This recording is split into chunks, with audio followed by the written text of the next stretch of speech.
you wind up being young and you get your first marriage. What was that like for you? Because I think that's where everything began to start for you, the good, the bad, and the ugly. What was that like, and why did you feel like at first that was not the way you should have went, but you went down that road anyway? Explain to me how that took place, the good, the bad, and the ugly with that first marriage. The first marriage was with my daughter's father, and it was arranged. It was by a cult church, whatever you want to call it, that both of us attended to. I went there for 10 years and devoted my life, left, my old life, sinful life, as they say, and devoted all of my everything I had to this organization.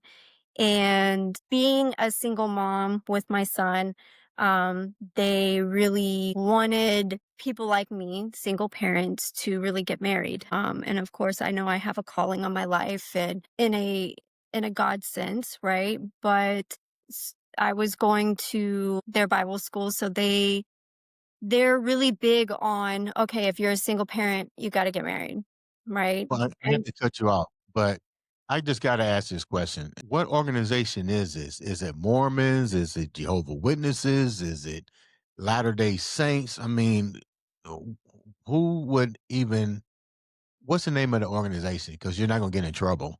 no, it's called New Testament Christian Church of America. Okay. So how old were you when all of this new adaptation began to take place for you? I joined the church right after my son was born, and I had him when I was 24. So about 24 years old, you mentioned, I'm trying to go back and catch the people. I'll make sure we got a clarity going here. Clarity. You said the church basically wanted you there because you was living what they call a sinful life. What were you doing at 20 something years old? You probably were wild. Were you really wild like they said? No, not really. I just had my son, and I would, go to clubs or whatever, live in the moment, but I never really had a crazy life.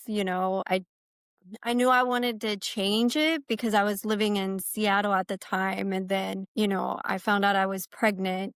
And then I got so sick with the pregnancy, I ended up losing my job. And so I ended up moving in with my son's grandmother, and we lived with her for quite some time. But she's the one that strongly recommended that I start attending church because I lived with her, and it made her look bad because I wasn't attending church. So I kind of felt like I had to. She was basically giving me an ultimatum, not that I wasn't, looked down upon going to church. I was okay with going to church, but just to make you look good, it just, to me, right then was a red flag. But out of respect, I started going once in a while, and then I ended up going every service, which was Sunday morning, Sunday night, Saturday, Wednesday Bible study, Thursday, and then practically almost every day we had something I, going. I know somebody gonna throw a stone at me, but that's too much religion for me. I'm not gonna throw a stone. I think it can be over saturated. Yeah. I go to church. I have a strong belief. God is what got me through this year. I have a very When was strong